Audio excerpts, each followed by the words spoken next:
我叫 Sabina，我16岁，我是 NIS 学校的学生。Do you understand something? Well, I'm pretty sure that some words like Sabina, NIS, and Ni Hao are familiar for you.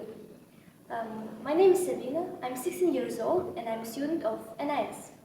You've probably guessed the topic of my today's TED Talk, Chinese language. Or to be more specific, learning Chinese is an easy task. Have you ever thought about learning the most difficult language in the world? To tell the truth, I haven't, until 8th grade, when my school had offered me one language to learn. I knew nothing about China, Chinese culture back then, maybe some basic information, the Great Wall, noodles, rice, Beijing, complicated characters. That's all I think. But my parents, friends, relatives, all of them insist on learning this seem-to-be difficult language. They told me about growing economical power, opportunities, and the other stuff. The 8th grader didn't think about this. And therefore I told them, well, I'll try. It is a saying, it's better to regret something you have done than to regret something you haven't done. So, since then, my adventure of learning this language has begun. There is, of course, no such thing as the most difficult language in the world. I realized it eventually. Many factors need to be taken into consideration. You should emphasize on your mother tongue and what other languages you have already mastered as well. I think at first trying to read complicated newspapers or trying to understand Chinese television, Chinese TV series make you feel desperate, discouraged. Obviously it will scare you. I was petrified. I bring with me today the real newspaper from China. You can look, and the real magazine. Here, for example, we see the picture of the orchestra, and here the title is 音乐家, that means the concert. So, very complicated, but will be easy to understand in future. If you wish, you can look through it. I just want to share my experience of learning this language without being impossible to learn.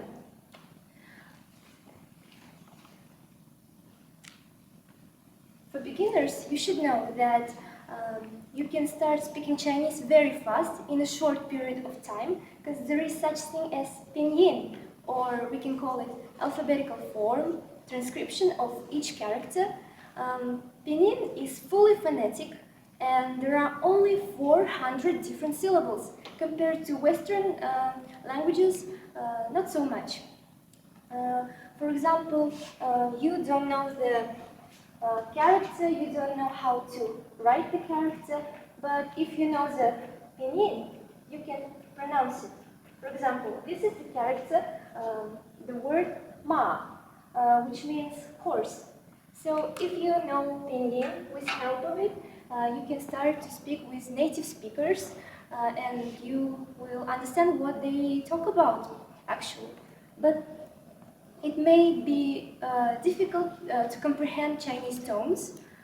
In Chinese, in Mandarin or Putonghua, or we can call it Standard Chinese, there are only 4 different tones. For instance, ma, ma, ma, ma. These 4 mas have different meanings. For example, ma usually means mother. Ma means some kind of a plant. Ma means to insult, and ma, we know it already, horse. Now imagine you want to call your mother, but you mispronounce this word and you say horse. Offensive, isn't it? Or 我要睡觉. I'm sleepy, I want to sleep, and you pronounce it like 我要睡觉. I want dumplings. But another important matter is Chinese vocabulary. You know that Chinese culture and history plays a big role in using various idioms and in writing characters.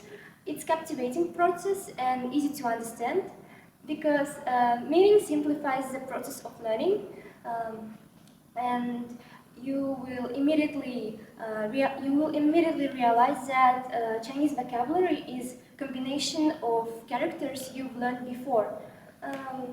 I can draw here. For example, let's take the word mountain, shan.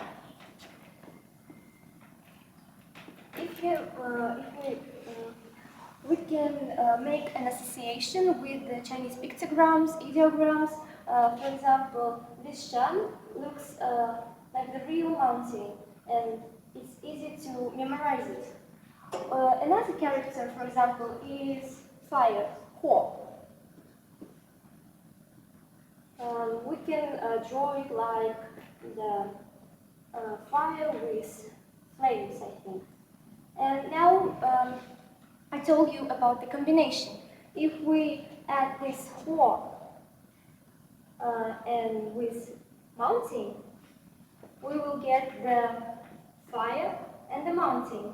You can guess it already, it's volcano. Or another character is rain, yi. You can imagine or you can make an association with these lines. These lines looks like the raindrops.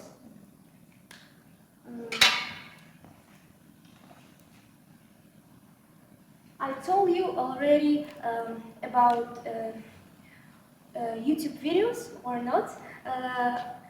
I started to watch YouTube videos and I followed some accounts of native speakers to practice my colloquial Chinese, and now I have friends in different regions of China, in Beijing, Shanghai, in Qingdao, so I practice with them almost every day, and you can too, because internet is one of the most important innovations in human history. I even started to watch music videos for kindergarten kids to understand more.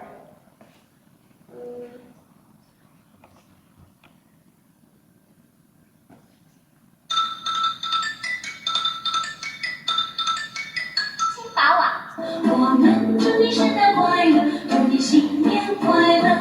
我们祝你圣诞快乐，我们祝你圣诞快乐，我们祝你圣诞快乐，祝你新年快乐。把星星代表每一个角落，把新年的喜讯带给你们和我。Well, I think it's familiar tune for everybody. We wish you a Merry Christmas. 我们祝你圣诞快乐. You can watch these videos like I did and practice your Chinese because we have their pinyin, characters and lyrics in English. And another important matter is Chinese grammar, but here you may be relieved because Chinese grammar is, I think, a gift from heaven, because in Chinese we don't have no conjugations, no tenses, no gender, no plurals, and fixed structure of a sentence. Of course, they have some quantifiers, special words. They put them before the noun to explain whether this noun is plural or singular, but it's very easy. And what about tenses? The verb is always fixed, but you can add some words like tomorrow, yesterday, next week, and you will get the tense, the future, the past. For instance, I go to Shanghai, 我去上海. Tomorrow I will go to Shanghai, 明天我去上海. The verb is fixed, you see? And no conjugations. 去 is much more easy to memorize than, for example, in Russian language, I think. No gender. 他去上海, 他去上海, 他去上海. In these three examples, he, she, and it goes to Shanghai, actually. So, what I want to say, just get started, Fears are only in our heads and efforts are rewarded. The only thing you need is a strong desire. It is a saying in Chinese, 不上无难事，只怕有心人. Nothing is impossible to a willing mind. Thank you for your attention.